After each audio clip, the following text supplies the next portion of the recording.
Eh bien bonjour à tous, bienvenue sur cette nouvelle vidéo. Dans cette vidéo, on va commencer à programmer les interactions avec les portes. Allez, on se rend tout de suite sur Unity. Nous voilà de retour sur Unity, on avait laissé donc le projet dans cet état-là, où ici, on avait dans la console un petit debug.log qui nous mentionnait le tag sur lequel on regardait. Voilà, donc on va pouvoir enlever le mode play et se rendre directement dans le script caractère interaction. Juste ici, on va enlever notre debug.log et on va commencer à coder des choses sérieuses. On va pouvoir y intégrer un petit switch sur lequel il va prendre en argument collider it.collider.tag. Juste ici, on va pouvoir remplir des cas. Donc le switch, en fait, il permet de switcher entre plusieurs cas. On peut lui mettre du coup des cas avec une variable qui va du coup changer. Donc on va pouvoir programmer case interaction /door. On met ici un 2 points, on fait entrée et on met break. Donc là, si on interagit, si on regarde un objet qui contient le tag interaction /door, on va pouvoir lui faire des actions juste ici. Donc là, si vous souhaitez, on va pouvoir directement déporter ça dans une fonction. Donc on va pouvoir coder une nouvelle fonction qui va s'appeler private void door, non, interaction door. Ici, on va prendre comme argument un recast it. Juste ici, on va pouvoir appeler cette fonction, donc interaction door, et lui passer l'argument it. À partir de là, on va pouvoir programmer ce qu'on veut dans cette fonction à partir de l'argument qu'on a récupéré juste ici. Donc on peut par exemple lui dire debug.log, j'ai touché le GameObject, non, je regarde le GameObject, et ici on va pouvoir, hop, juste en mettant un petit dollar avant le string, introduire la variable, donc it.collider.name ou .tag, c'est comme vous souhaitez. Moi je vais mettre le nom de l'objet. Et un petit point virgule. Voilà. Maintenant, on peut se rendre sur Unity. Donc voilà, on n'a pas de modèle de porte. Donc on va devoir créer une nouvelle petite porte. Juste ici, moi je vais me faire une petite porte. Voilà. Hop. Donc ici, ce sera son point de pivot. Et là, on va créer du coup un nouveau cube, juste là, qu'on va faire en forme de porte, tout simplement.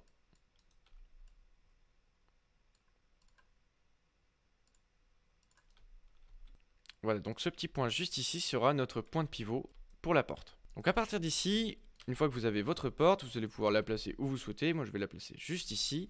Hop, et je vais juste remodifier vite fait son collider pour qu'il passe correctement. Hop, voilà. Une fois que c'est fait, on va pouvoir se rendre sur le cube ici, puisque c'est lui qui possède notre collider, et c'est grâce à ça qu'on va pouvoir interagir avec. À partir de là, je vais pouvoir ajouter un nouveau tag juste ici en cliquant sur Untagged et Add Tag. Ici, on va faire un petit plus et on va faire interaction /door. Alors pourquoi je mets un slash? Vous allez très vite vous en rendre compte, c'est pour trier beaucoup plus facilement les catégories de tags. Le slash permet de séparer du coup les tags en catégories. Donc quand on va avoir plusieurs tags concernant les interactions, plusieurs tags concernant les véhicules, on va pouvoir en faire des catégories. Donc on revient sur notre collider. Moi je vais le renommer du coup collider juste ici pour que ce soit un peu plus clair. Et on va pouvoir ajouter le tag interaction. Donc voilà, comme vous le voyez ici, interaction /door. Juste ici, il nous a créé une petite catégorie. On va ensuite, du coup, pouvoir démarrer notre jeu pour tester ça. Donc juste ici, dès que je me rapproche de la porte, il me dit que je regarde le GameObject. La GameObject, d'ailleurs, j'ai fait une petite faute, collider. Donc ça fonctionne. Maintenant qu'on sait qu'on peut regarder les portes, on va pouvoir créer un nouveau script qu'on va appeler interactable door. On va se créer d'abord un dossier juste avant dans le dossier script qu'on va nommer interactables. Ça va concerner en fait tous les scripts concernant le système d'interaction. Donc tous les objets avec lesquels on pourra interagir, que ce soit des lumières, des portes ou autres types d'objets interactables. Donc là, ici on va pouvoir créer un nouveau script qu'on va appeler interactable door. Et on va directement ouvrir le script. Ici, comme à notre habitude, on va pouvoir virer les deux premières lignes et enlever juste tout ça. On va ici créer une nouvelle variable de type animator qu'on va appeler animator. On va également créer une variable de privé qu'on va appeler private bool is open.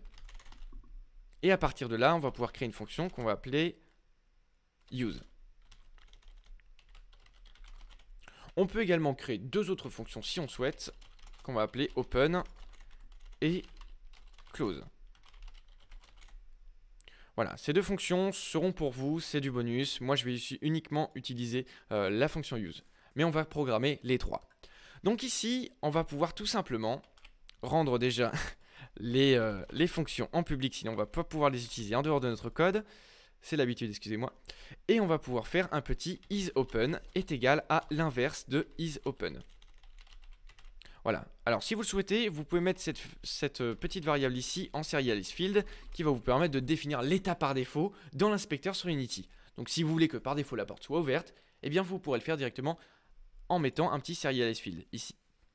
Et ensuite, il nous suffit d'appliquer dans l'animator le paramètre, donc isOpen à la variable isOpen. Donc ici, qu'est-ce qu'on va faire? Qu'est-ce qui va se passer? À partir de là, juste ici, quand on va appeler la fonction use, on va définir la variable privée juste ici, isOpen, à l'inverse de son état. C'est-à-dire que si elle est à false, donc la porte est fermée, elle passera à l'état true, donc ouverte. Et si elle est ouverte, elle passera à fermée. Voilà, en fait, ça reprend l'inverse. C'est grâce à ce petit point d'exclamation juste ici. Mais là, on peut directement, dans la fonction open ou close, forcer son état. Donc, on peut dire isOpen est égal à true. Et bien évidemment, répertorier ici, hop, son paramètre comme étant la variable, hop. Et ici, isOpen est égal à false. Animator.setBool, isOpen à la variable isOpen. Voilà, une fois que c'est fait, on va pouvoir se rendre dans le script caractère interaction. On va pouvoir du coup programmer l'action d'ouverture et de fermeture de porte. Donc pour ce faire, on va supprimer ici notre petite fonction et on va créer une petite condition où on va introduire du coup if input.getKeyDown keycode.f. Vous pouvez mettre une autre touche, E, A, F, ce que vous voulez. Moi, je vais rester sur F. Donc si on appuie sur la touche F, on veut pouvoir interagir avec notre porte. Donc pour ce faire, on va devoir récupérer la porte sur laquelle on est en train de regarder. Donc pour ce faire, on va créer une petite variable de type interactable_door qu'on va nommer door est égal à it.collider.getComponent. Donc ça nous permet de récupérer le composant sur lequel on regarde au niveau du collider. Et on va récupérer du coup la porte, donc notre script interactable_door. Et ici on n'oublie pas les parenthèses et le point virgule. À partir de là, on peut quand même vérifier si la porte qu'on regarde a le script interactable_door. Ça peut vous arriver du coup d'oublier. Donc on va faire une indication si jamais on l'oublie. Donc là, if door est différent de la nulle, donc si jamais la porte existe, on peut faire notre action, donc door.use. Mais on va coder également le else ici qui vous permet juste de vous faire un petit rappel dans la console si jamais vous oubliez. Donc on peut faire debug.log error. Juste ici, on va passer un message pour dire où le script interactable_door est manquant. Point. Et ici, on peut faire passer en argument la porte. Ça nous permet de, si on clique dessus, la porte en question sera... Non, le collider ici, plutôt. Voilà, donc ça nous permet directement de savoir si le script est là ou pas. Ensuite, on va pouvoir du coup se rendre sur Unity et créer notre animation. Donc l'animation juste là, on va pouvoir du coup la programmer. Mais je me rends compte d'un petit souci. Hop, ici, on va devoir créer un petit empty juste là, qu'on va nommer du coup pivot, et on va glisser notre collider dedans. Parce que là, du coup, si on met notre porte comme ça à 90 degrés, qu'on veut la positionner, mais qu'on veut qu'elle s'ouvre de ce sens-là, on ne pourra pas. À cause du coup du fait que l'animation va toucher à la rotation. Vous n'avez peut-être pas compris ce que j'ai dit, mais vous verrez, c'est très efficace. Donc juste ici, on va pouvoir récupérer le tab animation. Donc on va faire clic droit n'importe où sur un des onglets, add tab et animation. Et on se rend du coup sur la door juste là, que je vais renommer d'ailleurs door01. Et on va pouvoir créer notre première animation. Ici, moi je vais me rendre dans le dossier asset où je vais créer un dossier qui va s'appeler animation. L'animation, je vais l'appeler door01 open.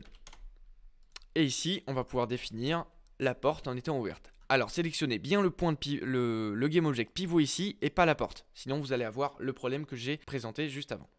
Donc ici, on sélectionne bien le point de pivot. On vérifie que c'est en train de record.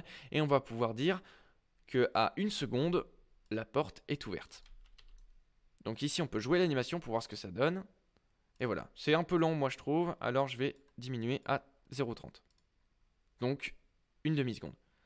Et ensuite, il nous faut faire l'action de fermeture. Donc, door 0,1, close. Donc, pareil. On reprend le point de pivot. Et ici, bon, de base, la porte, on va dire qu'elle est ouverte, comme ça. Et on peut la remettre directement en étant fermée. Voilà. Donc là, si vous avez un doute sur l'angle de rotation que vous avez pris, vous pouvez revenir sur votre animation et vérifier que vous avez bien pris un angle qui est similaire. Donc là, 105. Et ici, 105 au début. Hop, juste là, n'oubliez pas de vous mettre en mode record. Et ici, 0. Voilà.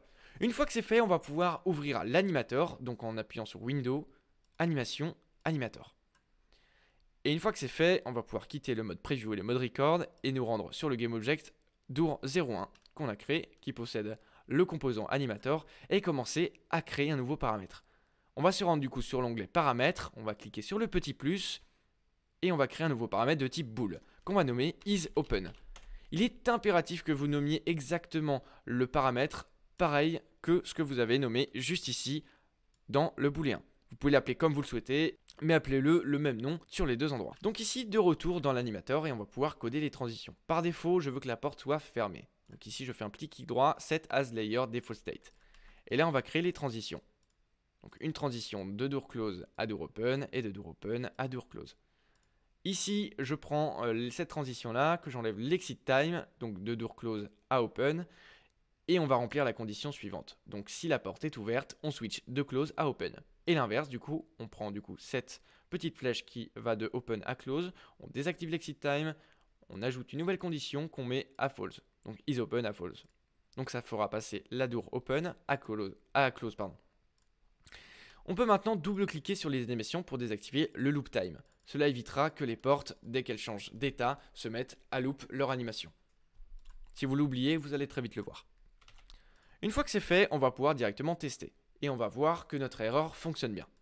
Donc là, si je me dirige vers la porte, ici, juste là, et que j'appuie sur F, je vais avoir le script m'indiquant que le script interactable door est manquant.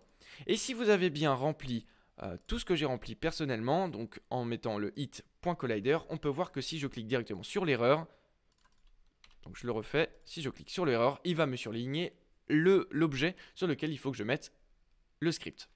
Donc là, on enlève le play mode, on reva sur le collider juste ici, et on fait add component interactable door. Et on relie ensuite notre animateur qui se trouve sur le door 01. Et ici, vous pouvez définir l'état par défaut, donc isOpen ou false. Donc pour qu'il prenne en compte l'état par défaut, il faut qu'on crée une nouvelle petite fonction dans notre méthode start du projet. Donc là ici, on va créer une nouvelle méthode qu'on va appeler start, donc private void start, et on va tout simplement appliquer la valeur donc à l'animateur. Donc isOpen à isOpen. Voilà. Donc là, si par défaut, je demande au jeu, donc à la porte, d'avoir l'état ouvert et que je démarre le jeu, il va mettre la porte en étant ouverte. Donc là, on peut voir que la porte est ouverte. Et si j'appuie du coup sur F juste ici, il referme la porte. Et voilà, votre système de porte fonctionne. C'est tout pour cette vidéo et on se retrouve pour une prochaine. À très bientôt et surtout, prenez soin de vous.